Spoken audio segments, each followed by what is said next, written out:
Alright, ladies and gentlemen, this is the Corporate Esports Association Spring 2019 StarCraft 2 Playoffs. We're going into the bronze match now, third, fourth place. These are some of the best players in our league. We're actually going to be jumping directly into the action, starting off with our first game here between Microsoft and Google AlphaStars. Joining me on the cast today is my good friend Dan Blam. Say hello to all the viewers at home, Dan Blam. Howdy, everybody. It looks like we got a nice ZVZ going to start out today. There we go. That's right.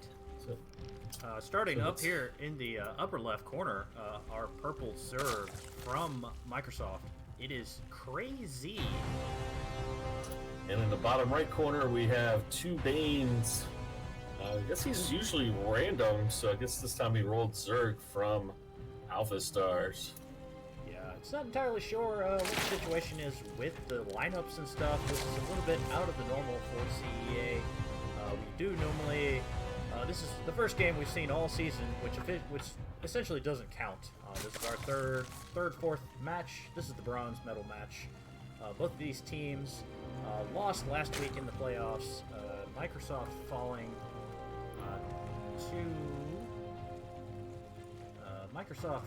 falling to Alexa 12 point, very close 3-4 series. Google falling to Facebook Legacy, also in a 3-4 series. Very standard opener for both sides so far, though. We're seeing the early hatch from both our Zergs, which is a very mirror matchup going on so far. The spawning pool's going down. First gas is getting started. Not a lot of deviation yet. And purple's just a little bit ahead there, so Korea's getting a little faster pool, so we'll see if there's any fast aggression. That's right. Just got the Overlords passing in the middle of the map there, and see what goes on here when the spawning pool finishes up here from Craze. After that fist bump, both these teams, these are a huge range of skill levels we've seen in the CEA, but these are some of the best players. These teams, Microsoft finishing the regular season 5-3, Google finishing the regular season 6-2. Both teams had a very easy stretch the first couple of rounds of the playoffs till they ran into the number 1 and the number 2 seeds. Of course, Microsoft the number 5 seed, Google the number 3 seed. I expect to see some very good, clean, almost professional-looking StarCraft today. For those of you who are just joining in, Corporate Esports, the CEA is a charity event. We had an 8-week regular season of corporate teams from all across the world, mostly U.S., but a handful of teams, international as well, competing for the opportunity to give a whole bunch of money to charity. The grand prize was announced recently. The winner next week, June 29th, the winner will charity of their choice will receive $3,000. Pretty big payday for that charity. That game, of course, you will see it here same time next week, Saturday, June 29th. It'll be at noon Pacific, 3 p.m. Eastern, casted by none other than Zombie Grove. So that'll be pretty exciting. Really looking forward to seeing what happens there. But we have a Ling run by. All those Lings from Crazy running out of the base at the same time. The handful of 2 Banes Lings run in, and he gets to see everything. Not a whole lot going on for the Zerg at the moment. Not a whole lot to see, but we'll notice that Spawn Pool no longer shaking. But back at, on the red side, that Link flood coming in, the wall was down in time for 2 Banes. So many Links here just chewing through all those hit points as fast as possible. Gonna try to drop a couple of War Crawlers, but not gonna be enough to stop all of these Lings. Both those Queens have gone down now. Ling's now running into the Bane to start shooting up that mineral line. If 2 Banes can get a handful of roaches out, maybe he can stop some of the bleeding, but it's looking really poor for him. Fly is plummeting. There's GG. Game 1 goes to Microsoft. That was some fast Ling action. Yeah, it looked like there's a little bit of aggression going on. He was pulling the Lings back to keep them hidden for a little bit. And when he was ready to go, he just let 2 Banes into his base with a few lanes and said, I'm going across the map with 20, so have fun.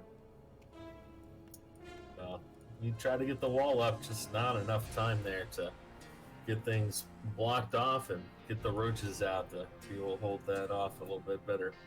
Yeah, it almost looked like a little bit of a mistake there, letting those redlings into the purple Zerg space, but ultimately it didn't matter. Crazy going with a really heavy link timing. We've seen that have a lot of success in the CEA this season.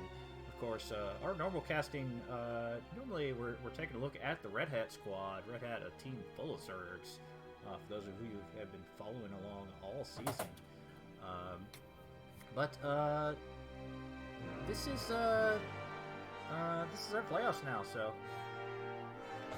bronze level match, 3rd, 4th. Just very good StarCraft still to come. Unfortunately, we don't have the lineups ahead of time. It was put together a little bit last minute. But our next game will be on Cyber Forest. The lobby is getting set up now.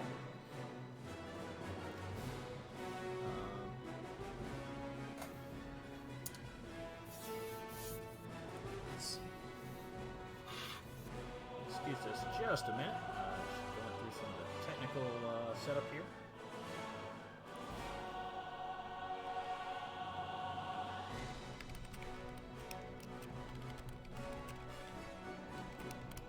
Looks like they're just getting the lobby created up now, so it should be just another minute or so before the match will get started here.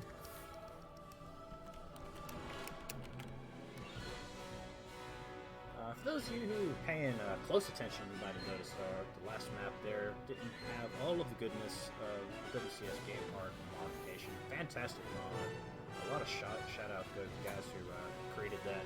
It just gives a whole lot of nice analytics on screen, in game. Just really elevates the presentation of StarCraft.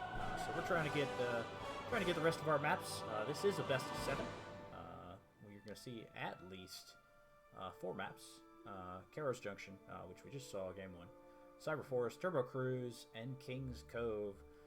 If Google is able to take another map, we will be guaranteed 5, 6, or 7 games. Of course, always looking forward to more StarCraft. More StarCraft, always the best kind of StarCraft. I love Game 7s because then it's a nail biter all the way down. So let's see how this next match goes. Who are you rooting for, Microsoft or AlphaStars? It's hard to say. Both teams are very good. I don't exactly have a dog in the fight. Microsoft has a long history of success in the CEA and its predecessor, the After Hours Gaming League. Google AlphaStars, one of 5 Google teams that were in this 2019 spring season, but AlphaStars, true to their name, coming out on top. They are obviously one of the best teams in this tournament. But, today, we're just playing for 3rd place. Just playing for bragging rights. This game will have no impact on the standings. Just both our teams here to have a little bit of fun. Because at the end of the day, aside from the charity, that's what we're out here, is to have a little fun, pretend we're professionals for a day, and play some StarCraft. It looks like the next matchup is going to be a TBZ.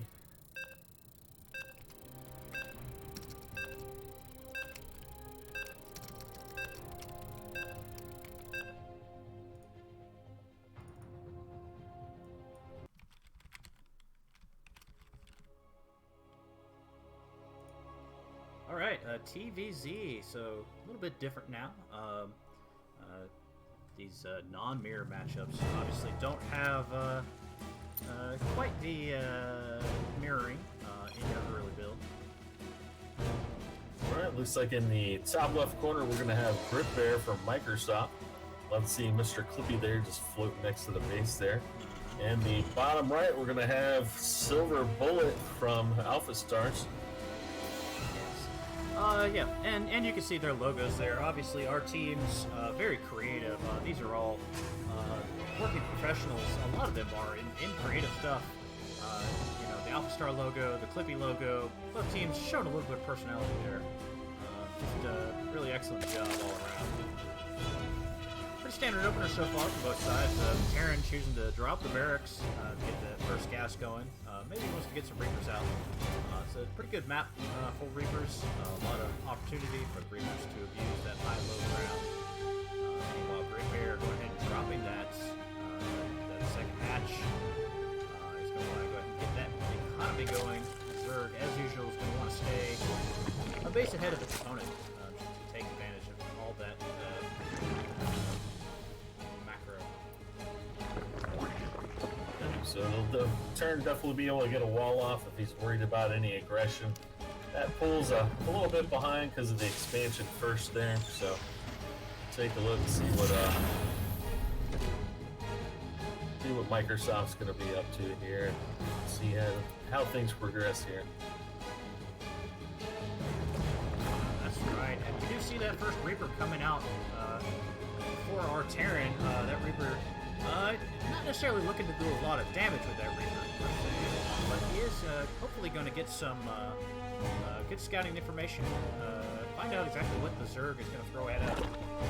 Probably saw that last game, expecting, Link Flood's very common. Also, a lot of roach timings.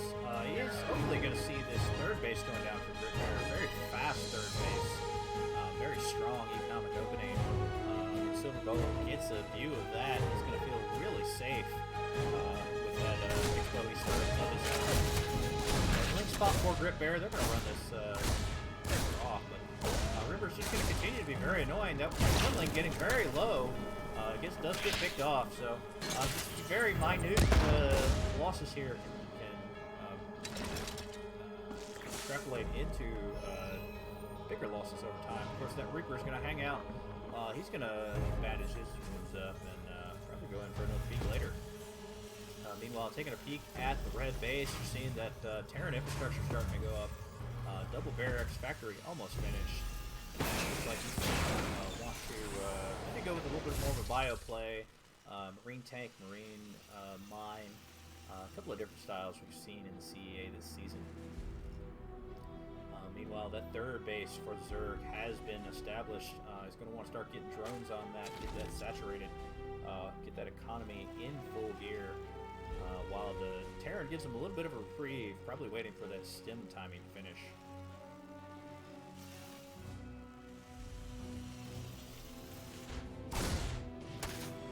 Continuing to go in a little bit here at third base. He's going to know the time of that. He's going to link pop.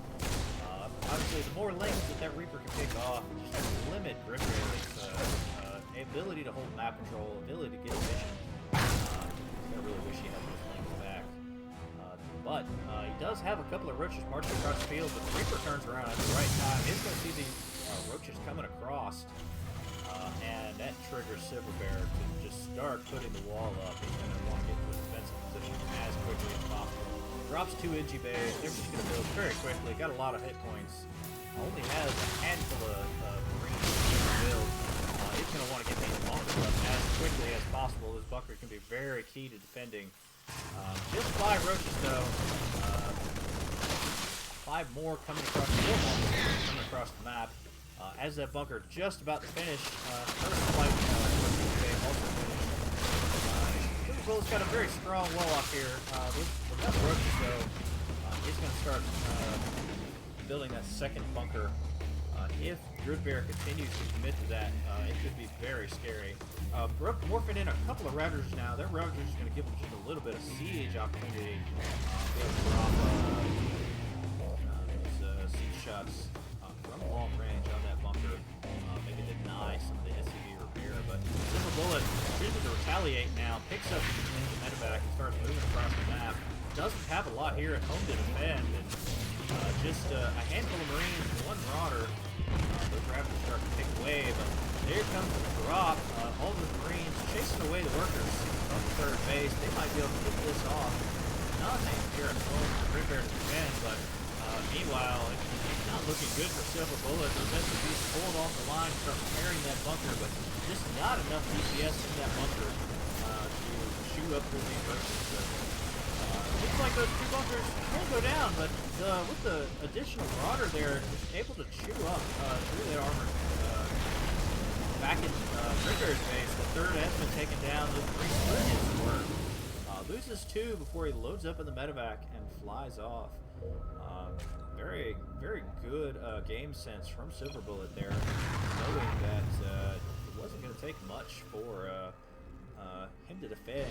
Had his defensive line and took all that excess army, did some damage while deflecting Gridbear at home.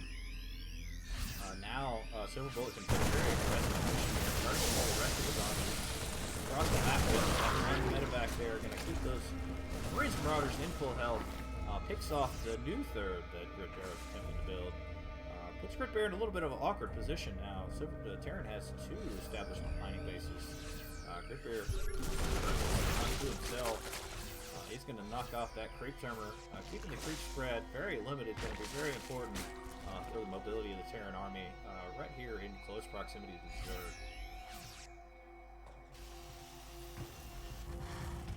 A lot more infrastructure going up now for Silverbullet. Silverbullet feeling very good, strong about his position, is getting that third CC up.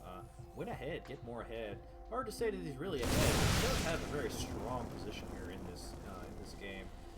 Has to be feeling very good about where he's standing. Oh, those lings, those are slow lings. Ling speed only about halfway done. Gridbear choosing to commit to the roaches, the early roaches. Not able to get this around like you like. And there's so many marauders in the mix now. Those roaches are going to start feeling the burn. Marauders can tear through roaches.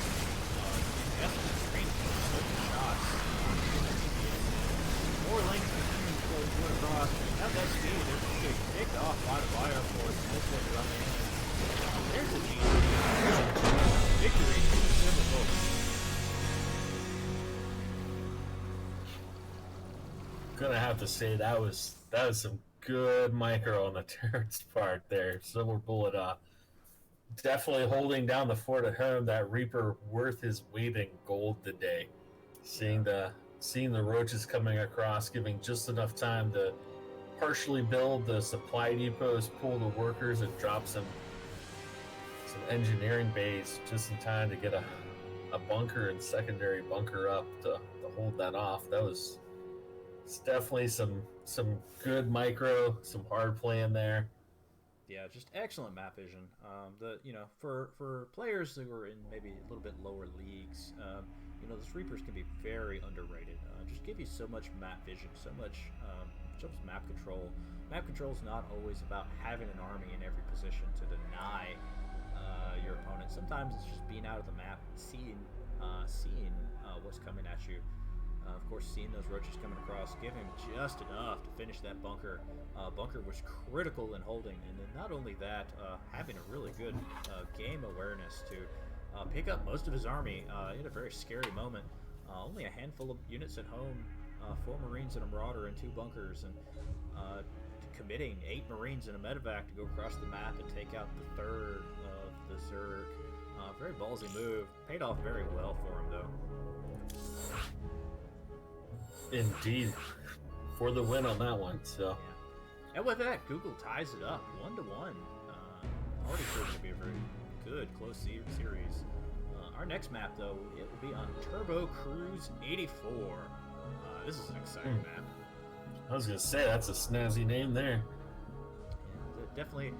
Blizzard taking advantage of all the map palettes they have available to them. Lots of neon, lots of snazzy lights on this map. Of course, this is one of the new maps we added in the most recent season of our 1v1 ladder. Teams maybe don't have as much experience on this map in the CEA specifically, but in the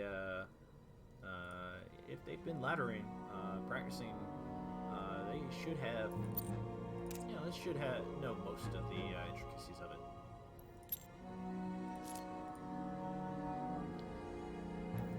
It looks like they're just finalizing the lobby here.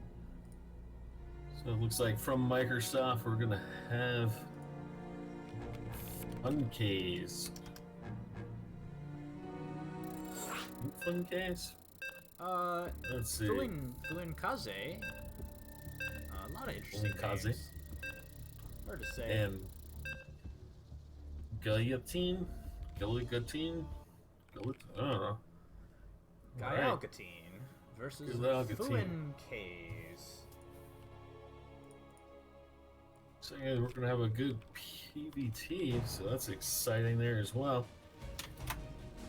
Alright, so in the bottom left-hand corner, it looks like we're gonna have Microsoft Funkays. And then in the top right corner, it's gonna be AlphaStars Guillotine.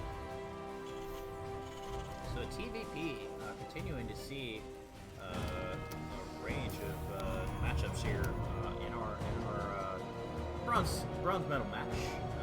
It's TVP, a little bit different now. I've seen but this one, Terran's going to do a lot of similar things. They're going to want to get out of the map, maybe a little bit of additional grass on that Protoss. Try not to let the Protoss run away with the game. Meanwhile, Protoss, well, you know, as I said, they are going to try to just run away with the game. You do see, you know, some of the doodads and things out in the middle of the map. Workers do a little fist bump there in the distortion fields as they continue along on their business. Very standard opener from both players so far. You see that barracks going down for the Terran.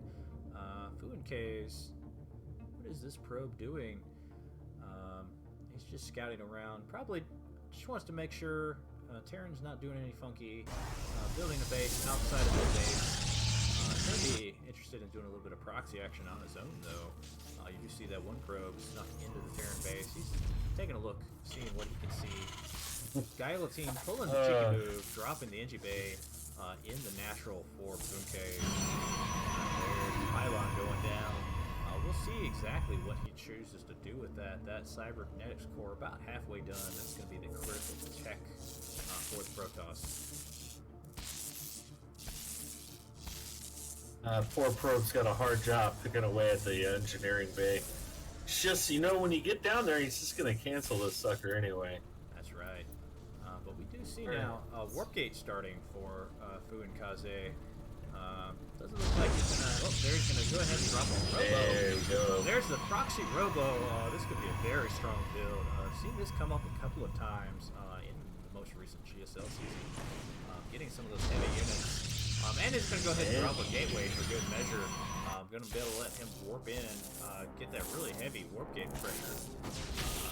Able to be very effective off of one base, obviously with Guillotine, Engie blocking that base. It's going to give him some opportunity. But that Reaper coming across the map now, he's gonna hop in. He's gonna see not a whole lot going on. For better or worse, he's gonna see that Cyber Core being chronoed real hard. Usually a good sign of that warp gate being very hard to hand. But still isn't aware that Robo is going to start with the warp prism, though. That warp prism going to be in a very critical spot, actually. He's going to be able to fly direct, warp in right there on that pylon with the fast warp in off of that gateway and drop directly in the backside of Guillotine's base. Meanwhile, that natural is finishing for Guillotine. Committed a lot of resources to that. Doesn't have a lot of army on the board. It's going to be a very tough hold now with all the Protoss gateways up. That warp gate about to pop. We'll see as the action begins the warp prism. All right, let's see how he's going to do there. He's got 4 Marines hiding out in the bunker. I don't think he's going to see this at all. Yeah, he does not see the warp in, and here we go. Stalkers appear. All the boys get pulled now. They're trying to want to run away, but there's a pretty serious SimCity hit in Terran base, so they get misdirected a little bit. That bunker on the low ground is not doing a whole lot. That Cyclone will be able to do a lot of damage. Cyclone is going to be critical to shooting down the warp prism. With the SCV's pull, is able to deflect the attack for now, but 9 SCVs fallen in that attack. There is a mortal on the board now. That immortal is going to be deadly to that Cyclone. Cyclone really needs to get the warp off. But a little bit of Miss Micro there, actually, dropping the immortal on the low ground. Does save the Stalker in time, but really would have liked to have gotten that Immortal on the high ground to really be aggressive with that push. Warps in a couple of Zealots now. The Zealots will give him just a little bit of meat up front.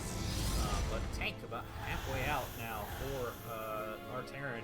That tank, he'll be able to set it up in a convenient location. But the tank's not as effective against the... it's a very good counter to the tank. He doesn't even get on top of it. That Cyclone just ranging out that Warp Prism. If he gets locked on, that Warp Prism will be knocked right out of the sky. Continuing to pump out Immortals now, though. Fu and Kaz really committed to this. Hasn't started that natural yet. Just going hardcore one base. The longer it stays on one base, the further ahead. Has to do damage. Drops the order right on top of the T-Stank. Takes about half damage. It's going to want to get a couple of SCVs on that for carrying. Meanwhile, Immortals can start working on getting the shields back up. A couple of tanks on the board for the Terran. That may be enough to hold this. With the limited economy from our Protoss, he's not able to warp in a whole lot of units at the moment. Warpers coming in, just drop on the high ground, drop to the low ground. Very smart move there. The Raven throwing the interference measures on the Warpers, preventing them from picking up. Enough of the triple master from the Protoss able to move into the Terran.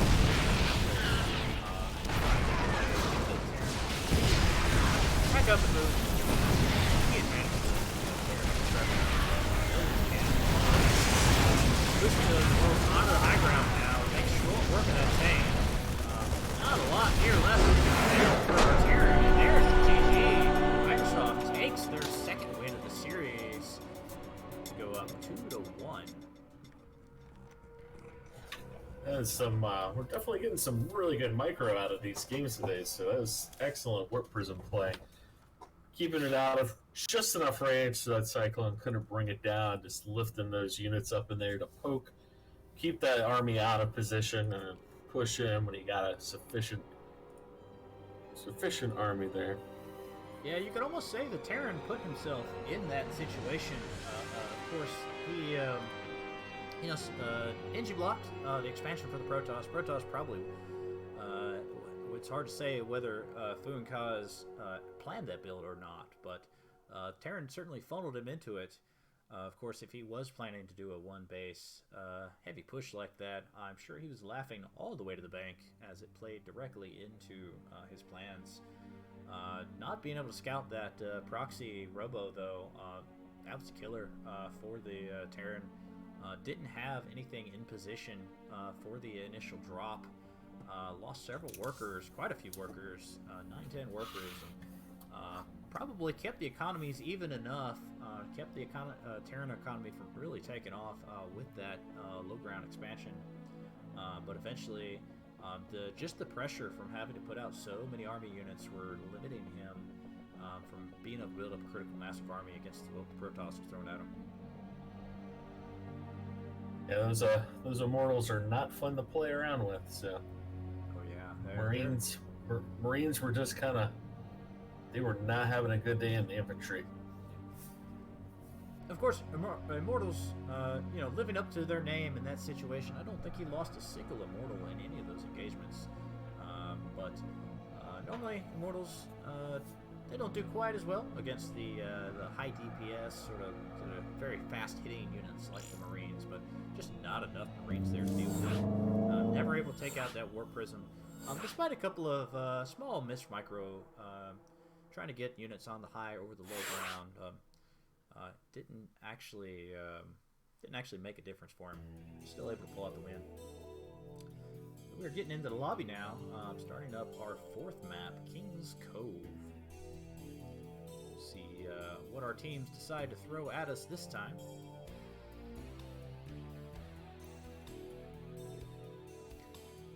Of course, hard to say which team is really favored here. Google, our 3 seed, or Microsoft, our 5 seed. Microsoft taking Alexa 12 pool to all 7 games last week in a real nail biter. 3 maps Alexa dropped to Microsoft last week were the same amount of maps Alexa has dropped the entire season. Alexa Toolpool only dropping 2 maps in the regular season and 1 up to that point in the playoffs, dropping 3 to Macrohard. You know that as a team, Microsoft has really come together over this season. Maybe that 5-3 record, maybe not as representative of the team that they are right now, just outrun through this tournament. Unfortunately, with the loss to Alexa, that puts them out of the running for the official prize, but still shooting for a 3rd place here. Sort of a feel-good opportunity for both these teams. Have to have the bragging rights, so they're definitely playing through. We'll see who gets to have all that fun talking about 3rd place and how well they did when they come back next year to try to one-up themselves. That's right. And with the countdown, you know that we are going into our 4th game now on Kings Cove. 3, 2, 1. As we now start getting going. It looks like our 4th game will be a ZVT. Seeing all the matchups here today between DOJ and Fent. And it looks like in the top left-hand corner, we are going to have Fent from AlphaStars, and in the bottom right-hand corner, we're going to have DOJ from Microsoft. That's right. Our Microsoft Zerg hoping to maybe push the series to a 3-1, push it into an ace-match situation. Meanwhile, Fent hoping to tie it up for the Google squad. If we were to tie it up, it would definitely extend the series, reset the count, be a brand new 2-2 all. If you are not aware, of course, we are going into the grand finals next week, same time next week, June 29th, 12 p.m. Pacific, 3 p.m. Eastern, casted by the one and only Zombie Crow, professional casters for an amateur tournament. All the winnings go to charity. It's going to be a fantastic time. Alexa 12 Pool looking nearly unbeatable in the regular season, only dropping 1 map in the regular season. None other than Facebook Legacy, their opponents in the map. We'll see if Facebook Legacy is able to top Alexa 12 Pool, or if Alexa 12 Pool continues their domination and on to victory. Seen a very standard opener once again out of these 2 players. Terran opting for that Reaper opening, just giving a lot of map vision, a lot of scouting. Just very strong opener from our Terran. Does get that SCV into the Zerg base. Sees nothing funny yet.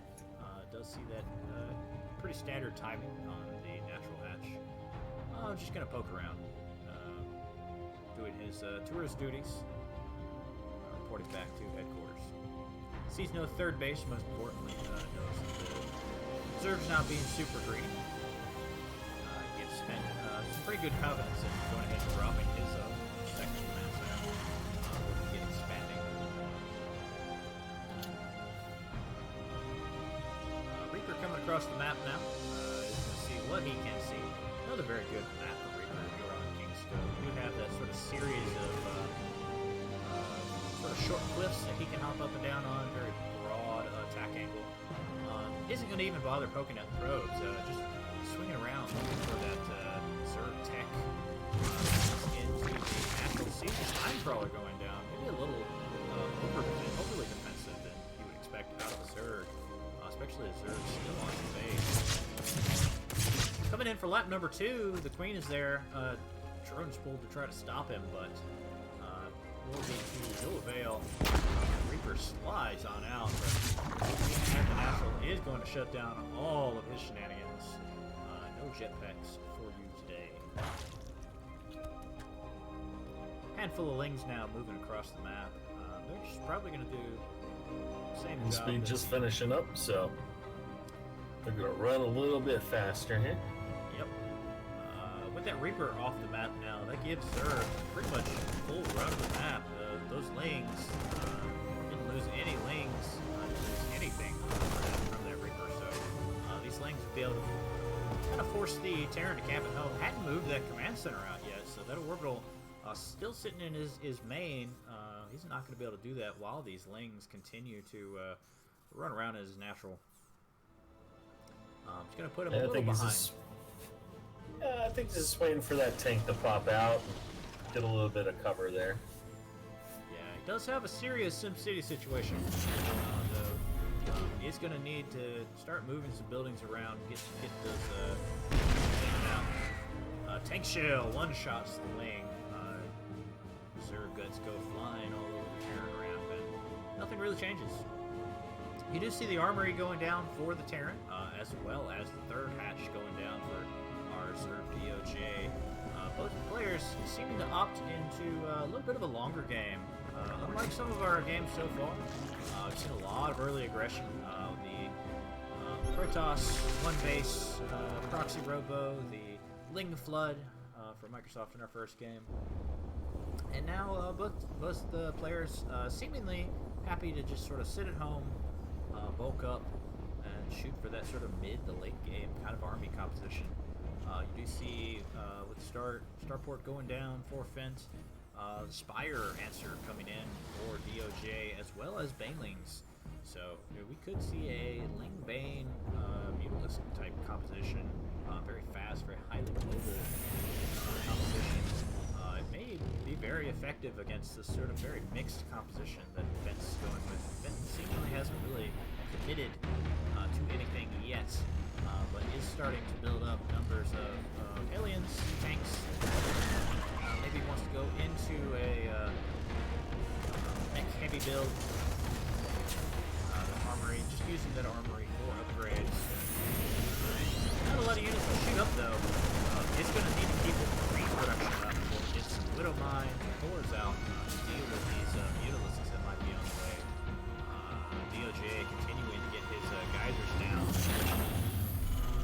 That economy starting to take off for the Zerg. Terran continuing to sit at home, just considering to sort of turtle up. In for a bad day. Does morph those Hellions into Hellbats, just makes them a little bit beefier. Give them a few extra hit points. Lets the medevacs heal them for some reason. Triple hits cooks finished though, so those Banelings in production right now. 6 Banelings just finished. 29 Earthlings. They're going to roll right in. Those Hellbats still counted as light units, so they will take extra damage from the Baneling explosions.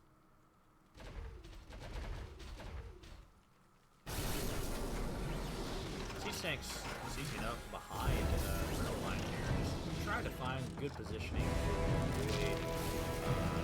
avoid those link run buys. But 8 units in production.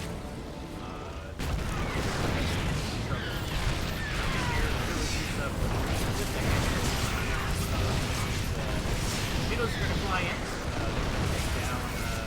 Take down that medevac that's providing vision, and these tanks basically dead. Take out all those bioforces. These tanks are able to get enough damage off to kill that the third expansion before they're cleaned up. But that was a hard reset for the Terran. Puts them behind a little bit in the supply. DOJ moving up now, 95 to 71. About a 10 worker lead. Just maybe a little bit of a smaller army lead. Obviously those Banelings, once they explode, you're not getting them back. Pulls the boys from here at the missile turret. Did kill 2 workers, but are going to swing out. Take off that Hellion for free on their way out. Just trying to get in what little bit of damage they can.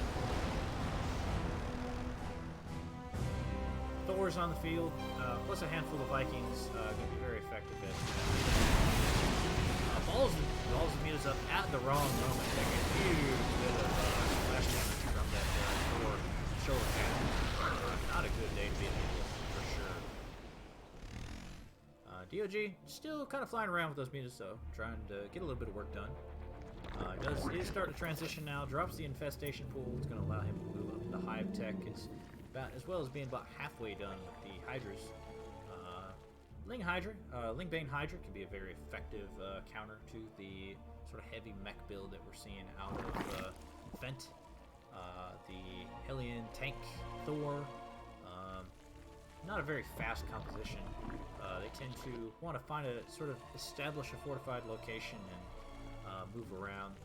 Of course, DOG, so excited to have that third base up, immediately oversaturates it with twice as many workers. Needs to send about half of that worker line over to his new fourth base. While Mutas continuing to just kind of poke away at third base now, getting established for the Terran, but the Liberators and Thors and two new missile turrets being put up. Mutas just not able to do much damage. A lot of upgrades on the board. He definitely got his use out of those Mutas. It gave him enough time to keep Terran back while he got not only his third back up, but also the fourth. So those are both fully saturated. So again, Zerg being up by a base is always a good place to be for Zerg. You don't want to be behind on number of bases. Absolutely. And of course, the Mutas did pop at a very opportune time with the Terran army. Didn't have anything to defend it now, but using those Mutas to defend means he wasn't able to get on the attack and wasn't able to use it as much. But just keeping those Mutas forces Terran to keep his army at home. This is very slow, as we mentioned before, very slow competition. If DOJ continues to poke, now poking at the natural DOJ, but missile turrets are going to keep him at bay. Meanwhile, though, that Zerg creep spread getting very serious, approaching the middle of the map, and just continuing to be very defensive. Drops the sensor power, no pretty kind of fast run by type of stuff. DOJ happy to sit at home and upgrade. Now working on his level 2 upgrades across the board. Has 1-1 around. Working on 2-2 now, as well as those Hydra upgrades. Getting the Infestor out, sort of an interesting choice, as well as starting to morph his Greater Spire. That, of course, means we can see Corruptors and Warlords in the field in a few moments. I believe Infestors like to neuroparasite those really big units. Oh, yeah. Take them out of the fight. Only one Thor on the board at the moment. Excuse me, there are two Thors somewhere. The other one perhaps stuck in the Terran base, of course. One of the veins of that Sim City that he established at the front there, just not able to get out. Given the way that they're all lined up there, it looks like he may have just miscued them a bit. They are sitting there waiting for orders after finishing production. There you can see. Yeah, they are. Yeah, those siege tanks really want to get out, and that Thor is just plugging the they're having a dance party. Yeah. Yeah, so I guess they're just having a little bit of fun there. So, there he goes. Unfortunate Open the situation. doorway, and now they can get on out. Yeah, he's going to want to go ahead and move that front factory so that he doesn't jam up his fat units anymore. Maybe that Thor needs to go on one of those fad diets, cut some carbs,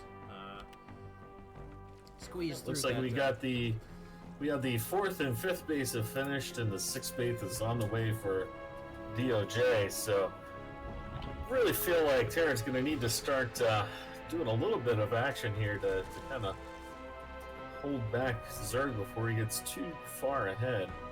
Yeah, and Terran now choosing to start working on his upgrades. Does finish 1-1, but he is down. Zerg has 2-2 finished. Terran also choosing to get his Cyclone and Oil Mine upgrades. Just give him a little bit more tech opportunities to use. But the Lurker Band now going about to finish for the Zerg. This is a very beefy, scary army from our Terran, but our Zerg just sitting on so much. 2k bank, 1k with heat and gas, and so much income. Terran decides the time is now. He's going to start looking out. Both players are maxed. Take out a lot of Overlords, though. Potentially a supply block opportunity for our Zerg. He's got the opportunity to get caught out on the creep now. Besides being very bold, moving that army forward, Broodlords are going to start there are enough Liberators and Vikings and Lords. He's going to be able to start kicking off. Doesn't look like Zerg has much of a answer at the moment. The siege tanks are untested right now. Looks like Zerg, he may just want to move into the Terran and counterattack, force that tank ball to come home. Give him more time to rematch. Of course, the economic advantage is heavily Terran not taking bait though, moving up into the Zerg expansions. I'd say we have a base trade situation, but both players are so well endowed in minerals. We should be reinforcing units in production. Still acting on Bento deciding to go ahead and pull on home. Starting to feel pinch of the infrastructure. 23 workers, 24 now. As these Zerg units have taken it to the high ground, position over the mineral line up there. Vikings leading the charge. Not able to shoot them down though, unless they decide to land. Then kind of wishing he had this city back as those roaches are now thankfully after the front door into the main. Vikings land. They need their crisis response now. He's losing a handful of those roaches, but he's able to clean them up. And he is going to now. Rushers take a huge shove to that Widow Mine. Up in the road pile. Enough wasn't there to prepare it though. Wild Vikings start to lose a lot of Three. But the PF gets so low and barely, just enough work to bear. A little bit of a suicide run for this Crushers. Very little. Meanwhile, just a handful of roaches there being very annoying at landing. And pulling his army back once again. DOJ starting to get a little bit more pressure.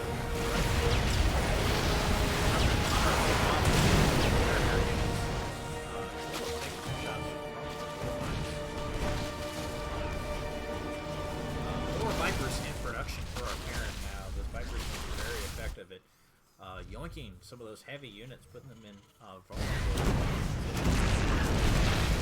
having his way with this death ball composition that the Terran is thrown at him. As long as that Terran army stays tight together, it's going to be very hard for the Zerg to crack it. But Zerg just continuing to macro up. More Hydras in production. Vipers hitting the field. More Broodlords in production. 5 Broodlords coming out.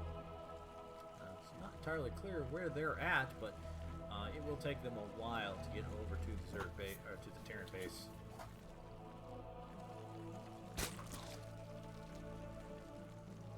So after sort of a frenzy of activity there, both players just sort of choosing to go back to the macro game again, just going to max out. The Zerg obviously in far better position, starting to take some of the middle of the map bases, expanding to both sides now in the upper right and lower left, just sitting on a wealth of money as well as being maxed out. However, taking a look at the worker and army count, you do see a huge advantage to the Terran in army, being up 35 supply in army. Meanwhile, the Zerg sitting on 30 extra workers. That army supply is going to be very hard for the Zerg to crack. Just the distribution of worker to army right now with both players maxed. Engagement like we're looking at right now. But the Zerg will be able to remax very quickly behind it. Mineral income looking outstanding.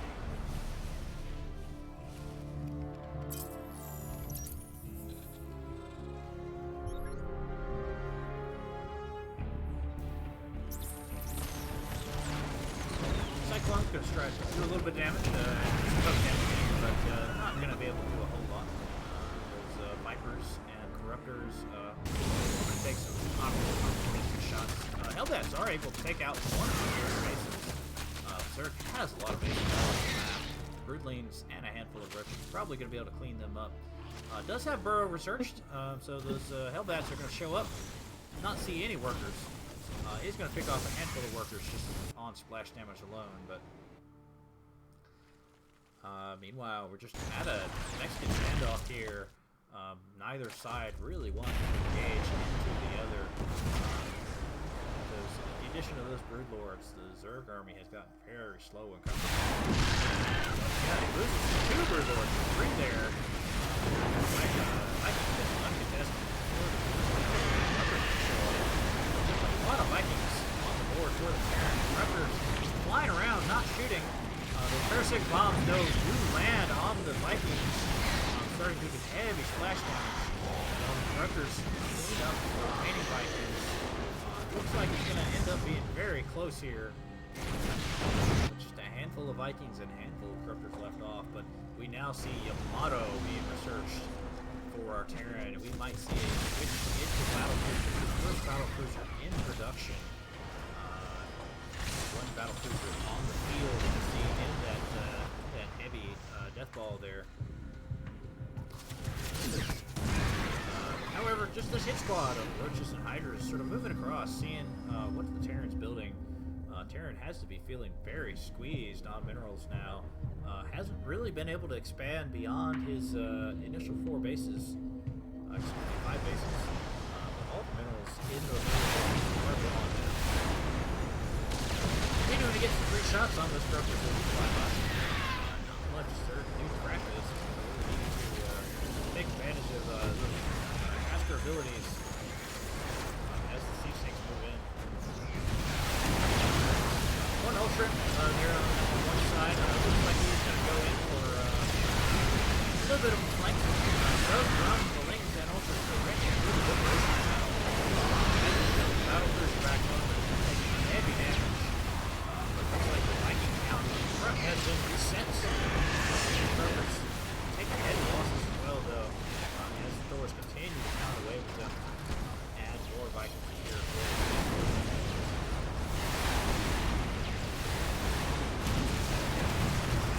More Lings running in now. Those just trying to do what they can to stop this Terran army from marching forward. Thanks to besieging. At that point, sure, GG's. All right. So victory We're for Google. We are evening up that, so 2 matches apiece. Game 7's looking more hopeful every day. That was definitely a lot of play there. I said Terran need to go get aggressive. They definitely got aggressive, and a couple resets in between there, and that army composition just not strong enough there for DOJ to bring that win home. Not for a lack of trying. That was a lot of bases he had to keep rebuilding, but just not the right unit composition to take out that Terran mech army. That's right. So, the Terran, they just sort of sat there and played very defensively, get that death ball up. Sort of from the neither side choosing to be very aggressive.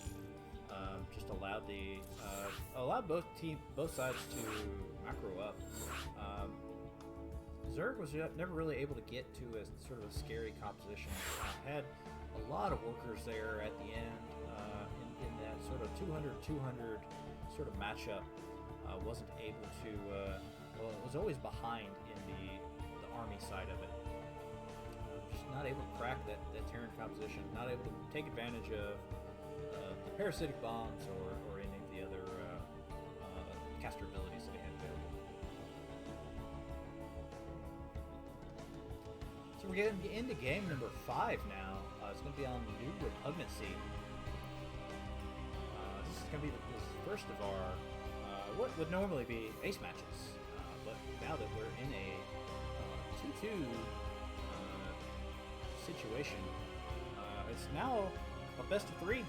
Whoever can win 2 out of the next 3 games will take the series in our bronze medal match between Microsoft and Google. Of course, all this is just for the bragging rights. No money will be changing hands on this one unless you have some side bets at home. I have a bet for more StarCraft. It's I looking think I very might good win. right now. I mean, we are guaranteed 6 games, so we will see New Repugnancy and we will see Acropolis. But Thunderbird still on the table. It will. We are still getting set.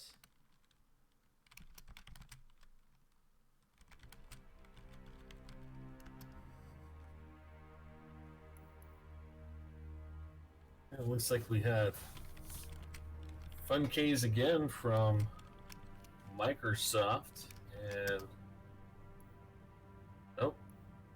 King of Rage from Microsoft, and Fran getting set up in the lobby here.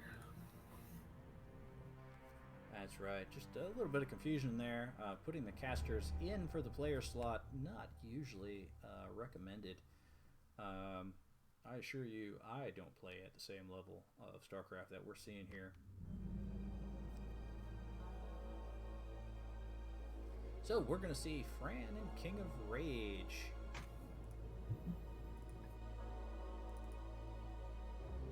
Looks like that's going to be a TVZ.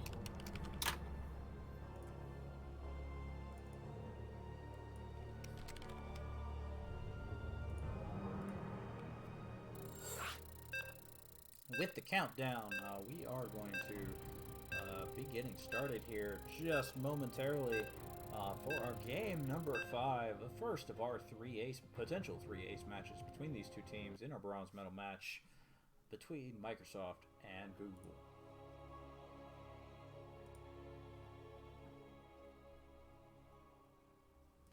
All right, it looks like in the top right corner we're going to have Fran from Microsoft, and then the bottom left-hand corner we're going to have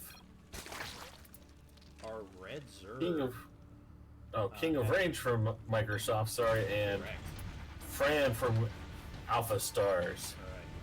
Just a little bit of friendly banter going across both teams. This is a TVZ. One thing everybody can agree on: Protoss is overpowered. And of course, Fran, hoping for the spirit of Myra to be with him, wants to channel maybe a little bit of that Terran Savior. Try to take game number 5 here.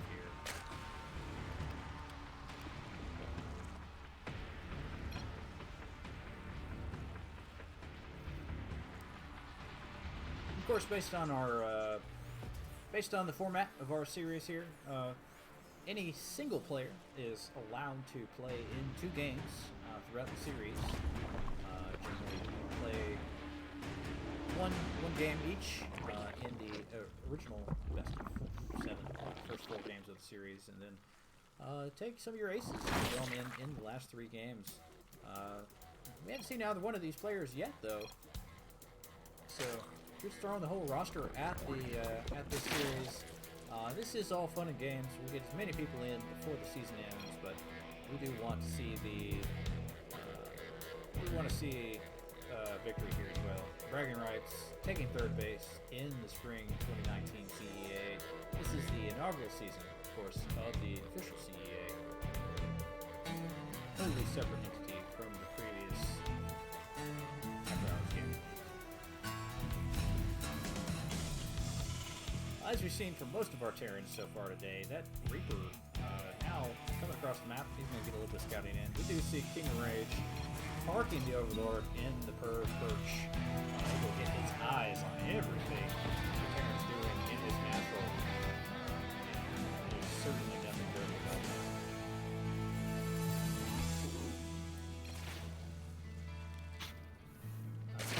Link speed now about halfway completed for our Zerg. Looks like he is maybe committing to some dribbling harass.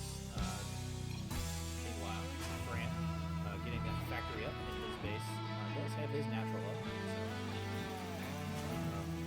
Getting those gases going. Probably shooting to have get that tech going. Go so high. high-powered units out to get whatever goes out. As our observers have, so you could Destiny Cloud Fist. That's a throwback, of course, to the Wings of Liberty Vesper reference. Going to be 111 Terrans factory Spellport. But Fran does have 2 bases, so not a true Destiny Cloud Fist. King Rage getting his layer up now.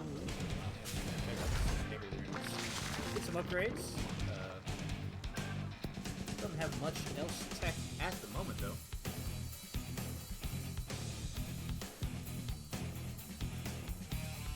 Sort of a little bit of slow opening. Both players choosing to do a little bit of a safe economic build. Playing a little defensively, not getting a whole lot of units. Not going too green in either direction. But Terran choosing to open with the Liberator. Liberator on the Tech Lab factory. They know that that Overlord is in range to see it, maybe faking out a sort of a Banshee play. Liberator will be able to get in and do some harass on those mineral lines or support the Terran push.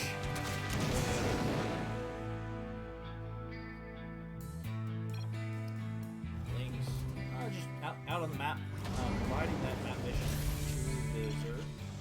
Reaper trying his best to find out where those Lings are. Wants to avoid the run-by.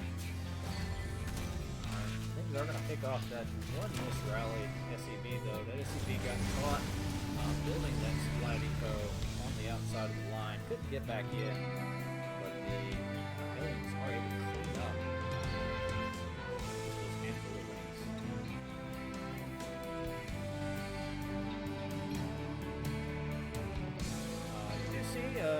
The walls going down from both sides. So double Evo base, in addition to providing wall support for Zerg, are being used to get some upgrades. He's getting those melee upgrades. Does show that he wants to stick to the positions. But you do see that Liberator in the main, though, taking out some Lings. The Queen does clean up the Liberator before it does too much damage. Just a couple of drones dying.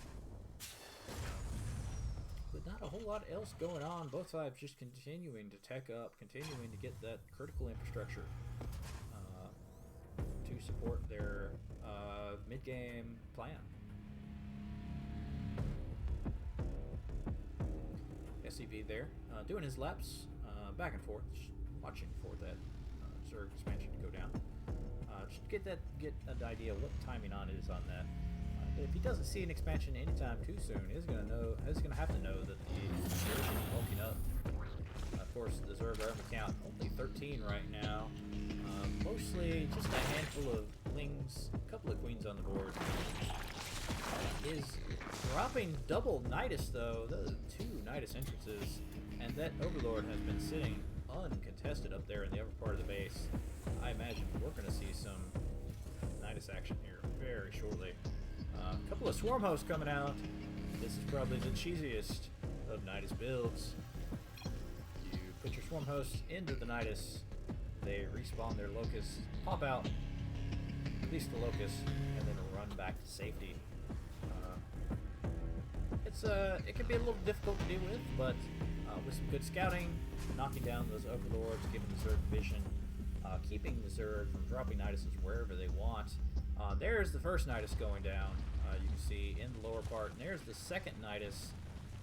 Not choosing to get too aggressive with the Overlord positioning, but is going to have the opportunity to bounce back and forth between the two. With that, Terran hears the Nidus coming up, and he's got to be looking frantically for it. See what I did there? Oh, yeah.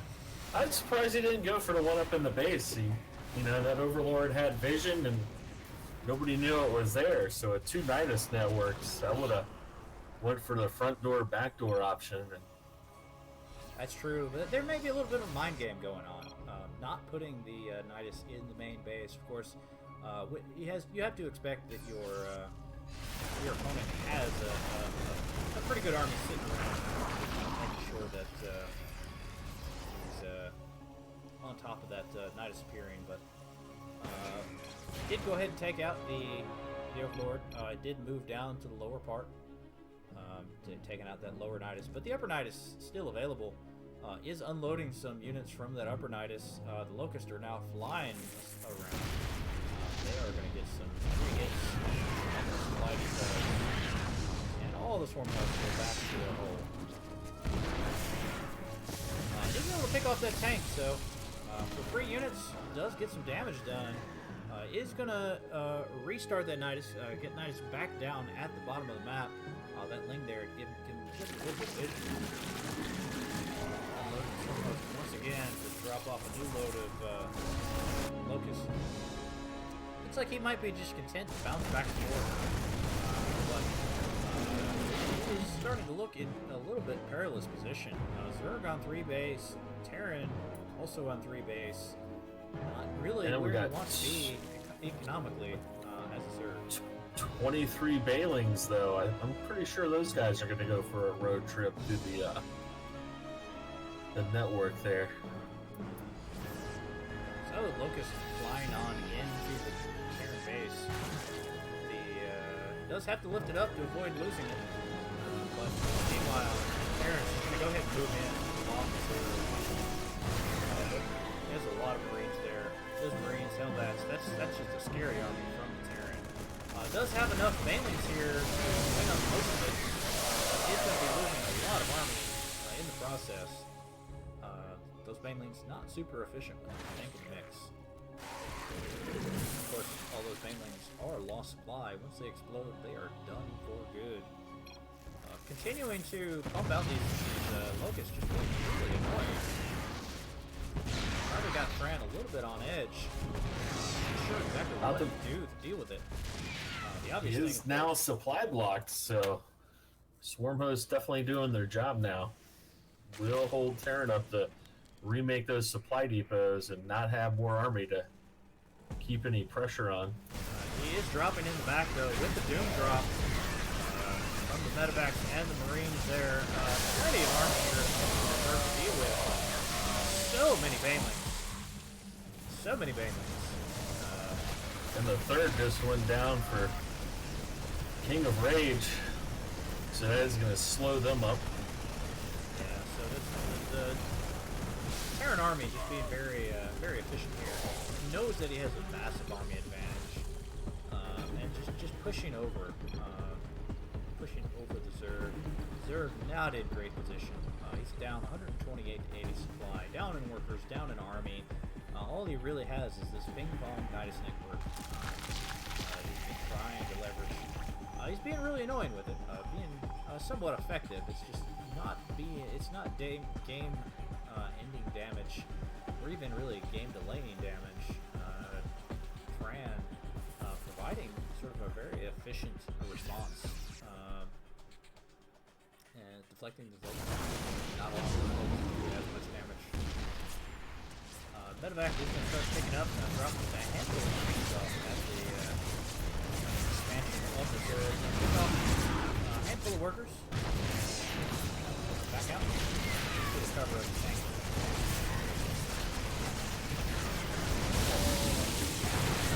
Aaron working real hard here, doing a lot of damage. You can see the Macrohard home continuing to show that 9 Marines in production. Oh, tank.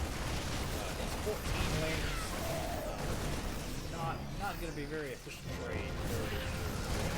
Zerg needs very efficient trade to really attack the game.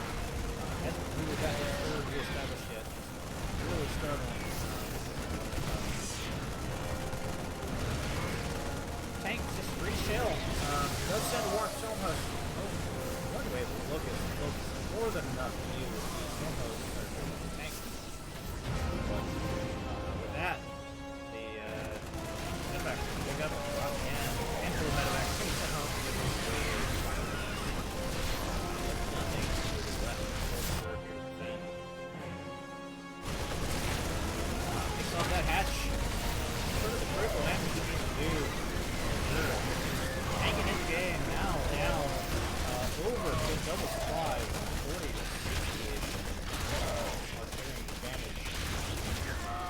point, Terran can basically sit back and get the army composition he wants and win the game. Is finally looks like maybe going to deal with this Nidus worm that's been harassing him. Knocking him down. Going to prevent that ping pong action. Going to prevent the easy route into the his lower left expansion. Probably wants to move across, take out the other swarm host, and that will the other Nidus exit where the swarm host is coming out, and that will largely end the harassment from our Zerg. Meanwhile, Zerg, Yeah, I think he's just taking the conservative approach of just get further ahead. Went ahead, get more ahead, but you see another wave of locusts coming in on the right side of the Terran base there, just continuing to do a lot of damage. The locusts do so much DPS, don't last very long, but they do a lot of damage when they do hit. 7 more workers going down for the Terran. Again, just more annoying than anything. He's going to put up a handful of turrets to prevent that from happening, but takes out that Nidus worm, and that's probably the last we can see of the Nidus for the immediate future. We do see some infestors now coming out for King of Rage. King of Rage, proven to be the ultimate Zerg cheeser here, just trying all weird tech strats to catch up.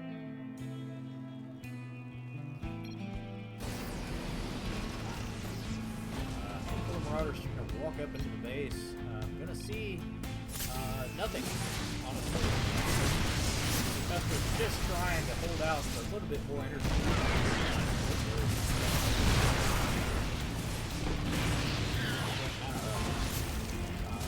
Yep. It's not going to be very effective. A lot of health on those Marauders. Continues to skim anyway. Another wave of locusts is going to come in. We'll easily clean up a couple of things. Third. Barely cleans up the third before the Marines get cleaned up. Let's see. Oh, that's one. Those are some good fungals there. Solid fumbles from King of Rage and flooding the Terran.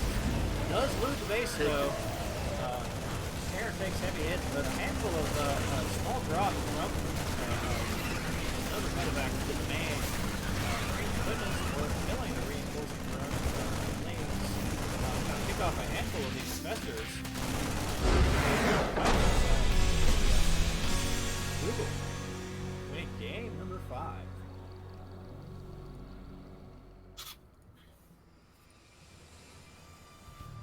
So I'm always down for a good Terran game. So that was definitely keeping the pressure on and not getting too far out in front and pull back just enough to make sure you stayed ahead and regroup and push in for the final kill there.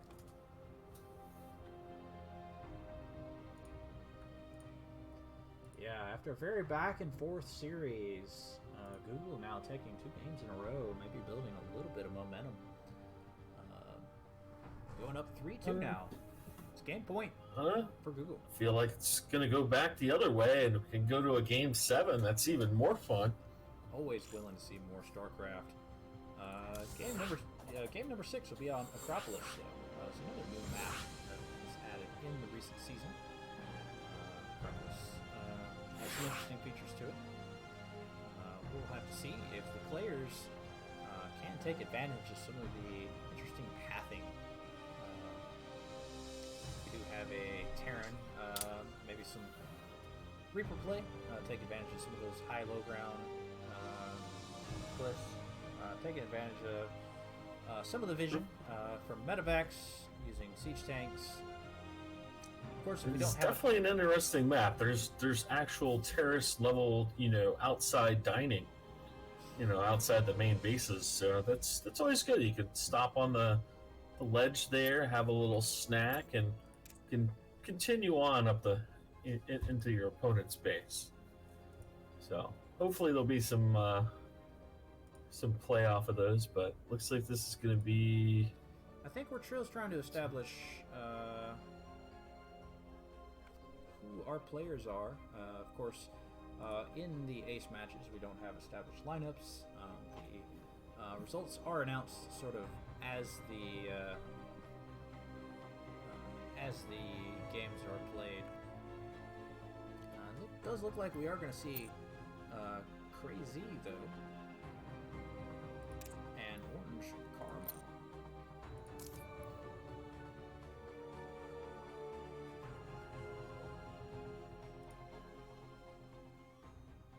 All right.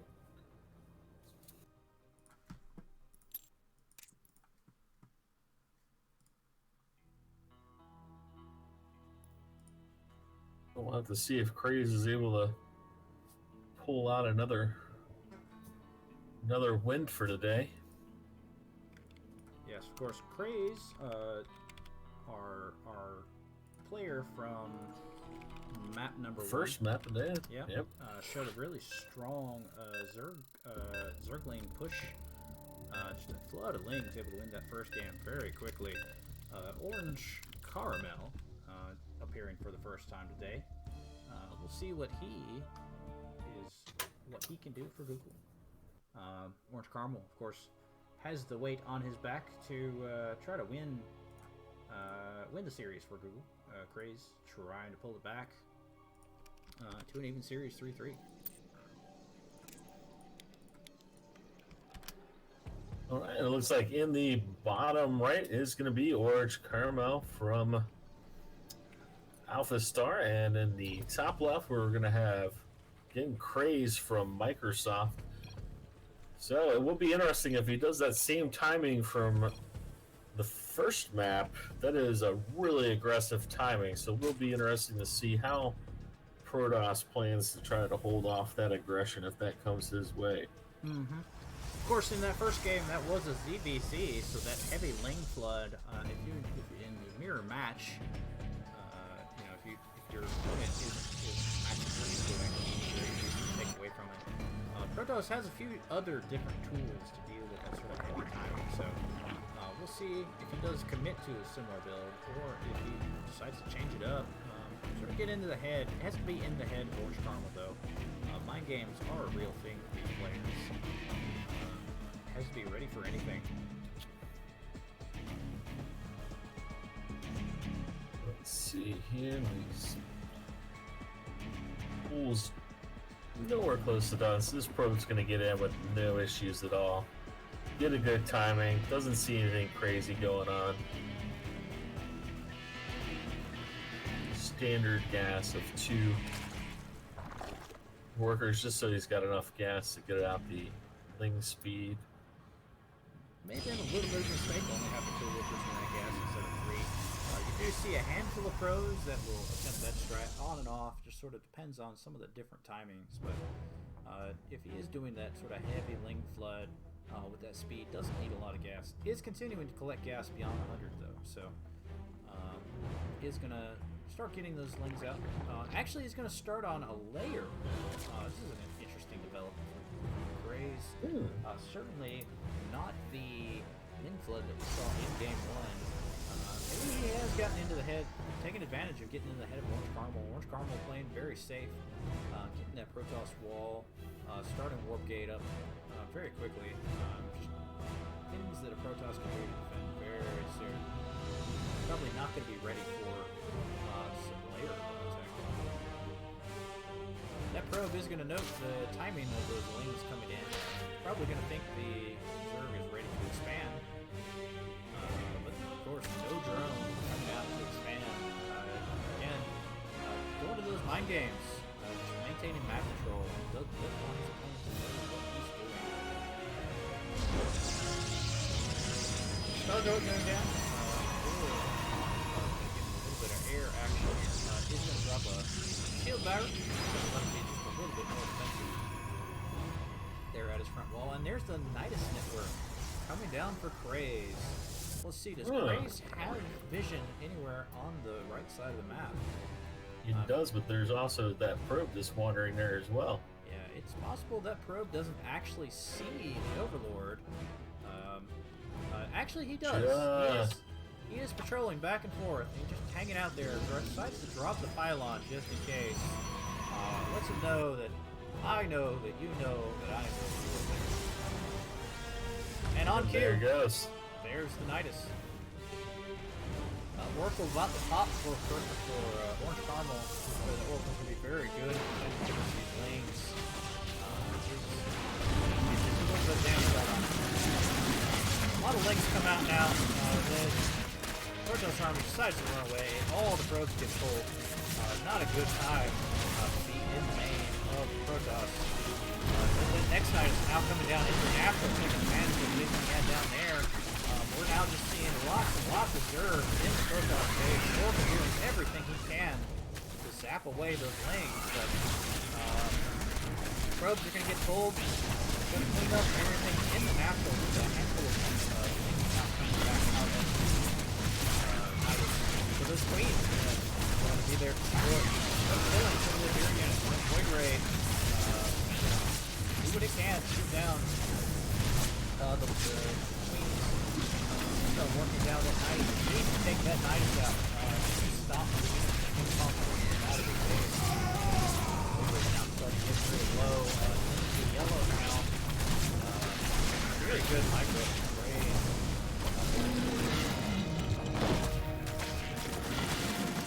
Popping in and out. Getting his transfusion.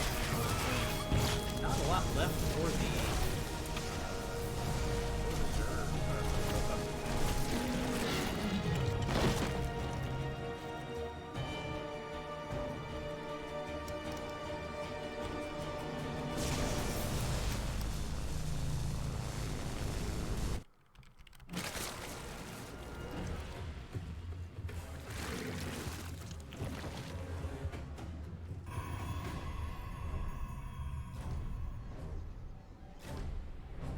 That was some really fast one base aggression. So we'll see, is he going to keep pushing or is he going to try to get into the long game here?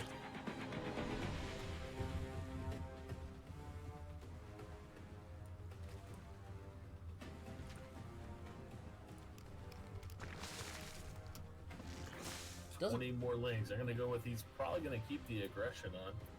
Yeah, the Overlord is still there, still has the Creep Tumor in the Protoss base. So we'll see if he's able to continue to put the pressure on the Protoss. Protoss, not a lot at home to defend with. Has that Void Ray, has that Oracle, a handful of Zealots, and a Stalker. And there's the Nidus going down now. Not in the position that he expected it to be in. At the upper part of that base, the Zealot patrolling in the lower part is going to end the surprise of life, or whatever's left with it. Merge now flooding into that Protoss base. A lot of workers are going to go down from this. 5 workers down already. He's going to cut them off on the ramp there. The Void Ray is still going to be uncontested, but the three he's got to pull now. back to that shield battery to... Oh, look at those Zealots earning their keep. Yeah, but they don't have that many hit points, and there are a lot of links on the field for them. Even that shield battery running really low on energy. The one right next to the Nexus, the one on the upper part of the wall, still has quite a bit left, but there's so much Zerg on the map, and Orange Caramel has been taking so much economic damage so far. Coming their way, so. A couple of things, just picking away at that Nexus, making sure they didn't do any mining behind his back. Looks like he might start picking off these queens, though. One queen gets picked off, has more lings to rally in. A couple of lings just hanging out at that Fruit Tumor currently. Job's not over, guys. Protoss arm units surprisingly hard, difficult to kill, but not probes. 19 probes down now. And counting as more and more lings. And there's the GG. Protoss pulls it. Microsoft pulls it back, ties the series up 3-3. So still fast aggression out of Craze. So that's his 2 games for today. He's definitely earned his keep today and bragging rights for bringing home the wins on the team today. So Nidus aggression, 1 base, pretty much all in. That second base just never got populated, just using it for larva. Definitely enough to bring in the lings and the queens and keep the pressure on. And that's tough as Protoss to try to keep your probes up and mining to get enough units out. valiant fight from them. Shield Battery is definitely doing a good job. Good micro on Protoss Squire, keeping the Void Ray back far enough to still do damage, but also, keep quite out of the danger zone and let the Zealots take the brunt of the force there. Yeah. Craze getting maybe a little bit in Orange Caramel's head there. Orange Caramel, opting to put a lot of defense at his front of his natural, getting that wall established, but all the defenses there at the wall weren't able to do much against the Nidus coming in the back. I even was able to scout the Nidus. Had a probe down, had a pylon where that Overlord was, but wasn't able to respond in time when that Nidus started coming up. When that Nidus came up, that was the beginning of the end for the Protoss. Yeah, again, that's what we're talking about, that mezzanine level, just keeping the units out far enough, just enough to give it vision, and far enough to not be able to lose that vision from the Protoss army.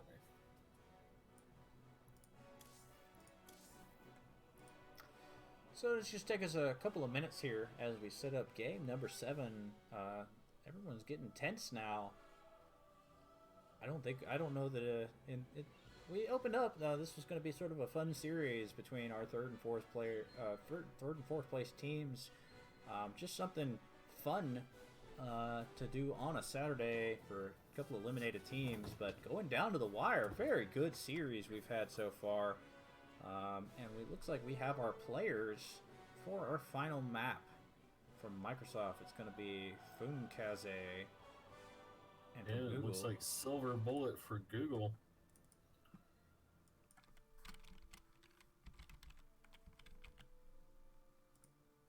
So looks like they're going to the winners of 2 previous matches, so definitely wanting to go out with the win. So who will take home the bragging rights? So they are both fighting neck and neck here. So it's all the peanuts in this one. That's right. 2 of our strongest players we've seen in the series so far. We'll be playing on Thunderbird. Thunderbird, the last of our new maps that were added in the recent series. Thunderbird, it's another kind of interesting map. You do have, there's some defensive second and third base that both players can take. Then once you start to get out onto the map, it's a little bit of a longer distance to actually walk between them, but a lot of opportunities to use high-low ground, to sort of move across the map, use mobility to your advantage.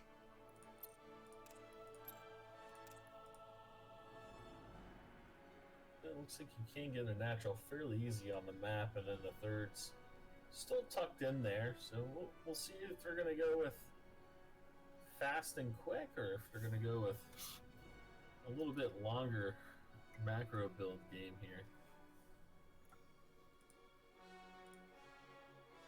We have seen a mix of styles from both teams so far in the series, so we will see.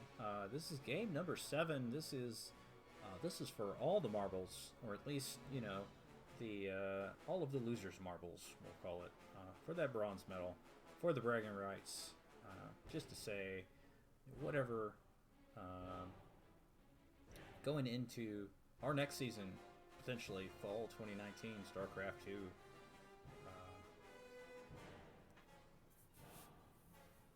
Game number 7.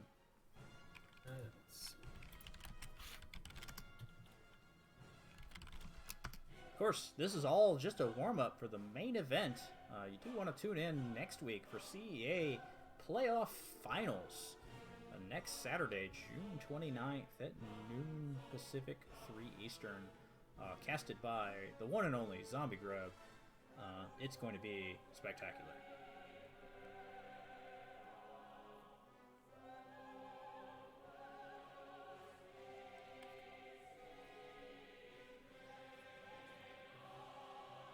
Looks like we're having a little bit of discussion here. Just trying to get a few things buttoned up. But trying to decide officially who our players are. This is an unofficial map, so it is all for fun. Didn't really matter. So we are... Countdown has started. 3 seconds, 2 seconds, 1 second. Game number 7 starting now.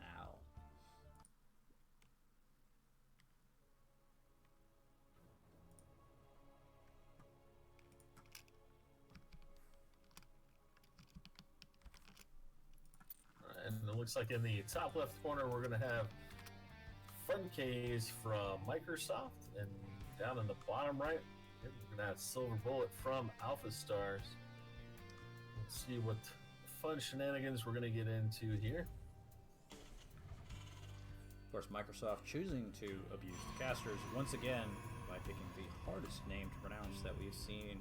Fuinkaze, Funkaz, Fuinkaze, Funkaze. I'm not sure how many other ways we can say it. Silver Bullet, though, much easier to say. If we're pronouncing your name wrong, then we should just retire as casters. But very standard builds, very standard openers. Once again, I expect to see the Reaper coming out of our Terran, as well as maybe some early gateway units, maybe moving up into tech for Funkaz. I believe Fuinkaze was the one that we saw who did the proxy robo across the map. Maybe wants to do some more shenanigans in this game.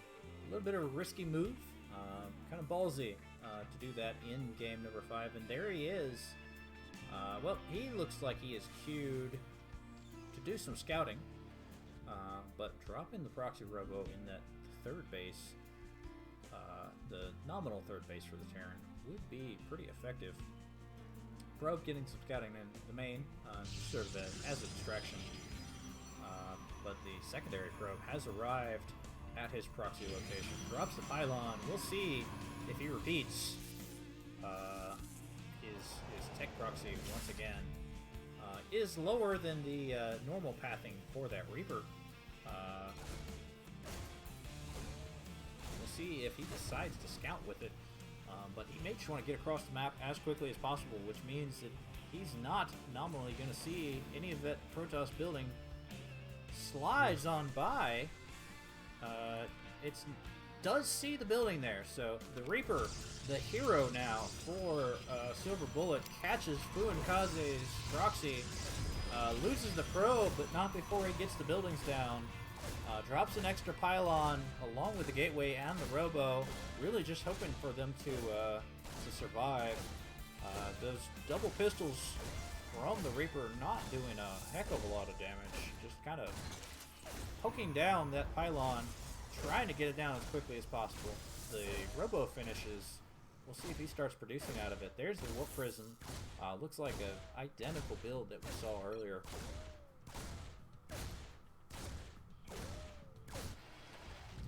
Silver Bullet has his second factory finished, has that second orbital working on. Notably, in his main base, hasn't moved it out yet, so still in very good position to defend in his main there. Stalker arrives to drive off the Reaper, but not after he kills the first pylon. That second pylon turns out to be super important, but the Warp Prism has arrived, is going to start warping in units, picks up that hot micro on that Stalker, just trying to save him from dying. Doesn't get that blocker though. Seeing some really sharp micro here, but just a lot of units for the Terran. Enough Marines there able to shoot the Warp Prism down, pulling the workers just to get that extra linebacker duty in. Funkaz deciding to cancel the Warp Prism now. Maybe he wants to decommit to this proxy a little bit. Is going to go ahead and drop that expansion, but not in the position that he really wanted to be in. Wasn't able to do a lot of damage. If we did take a look at our units lost, resources lost, it's 1,200 resources for the Protoss against 150 for the Terran. Very efficient defense there. Only losing 2 workers. Of course, a handful of workers lost on the side of the Protoss just from scouting. So very even overall.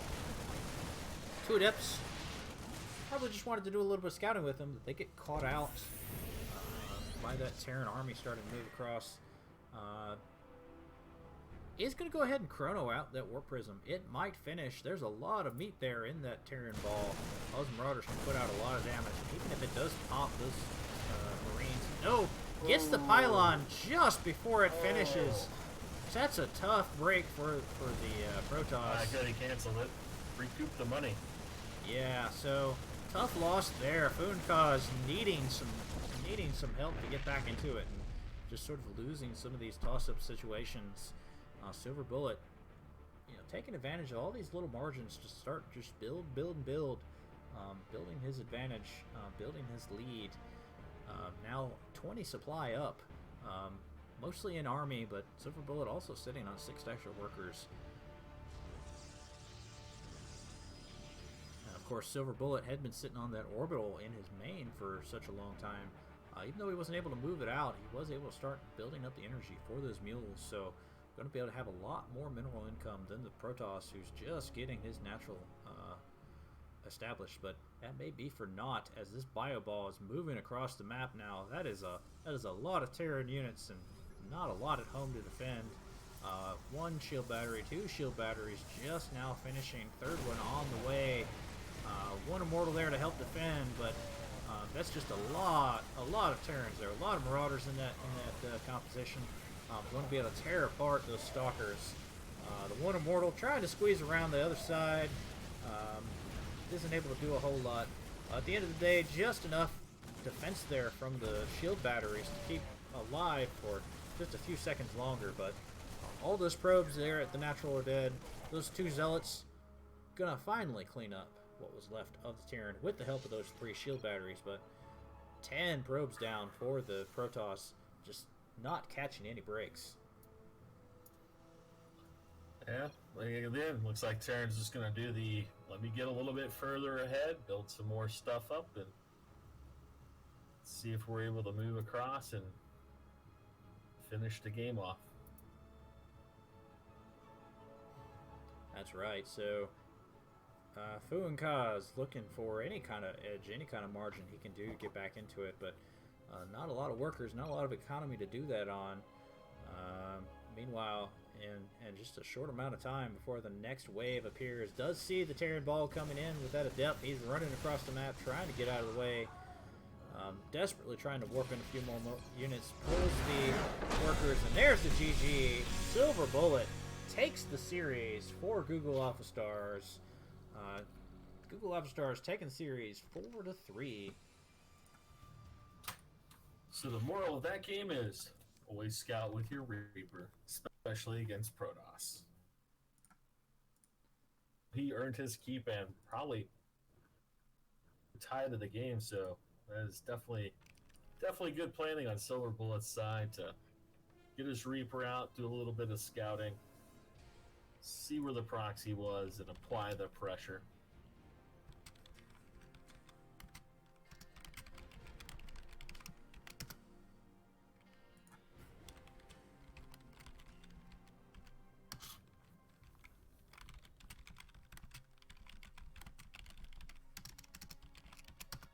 And that's going to wrap us up here as Google takes 3rd place in our inaugural Spring 2019 StarCraft 2 season for Corporate Esports Association. Microsoft falling to 4th place. Of course, the real action will take place next week for our grand finals, casted by our professional caster, Zombie Grub. So that will wrap us up. Definitely looking forward to that. So absolutely. Until next week. That'll wrap us up for us here. I am Eagle Searcher, joined by Dan Blam. I want to apologize a little bit for some of our technical issues. Sort of put together in a haste here. We didn't have our normal tech guy available to cover our casting, but hopefully we're able to provide you all the StarCraft entertainment, memorialize our bronze match here, and just have a little bit of fun. So until next time, we'll see you guys next time. GG. GG.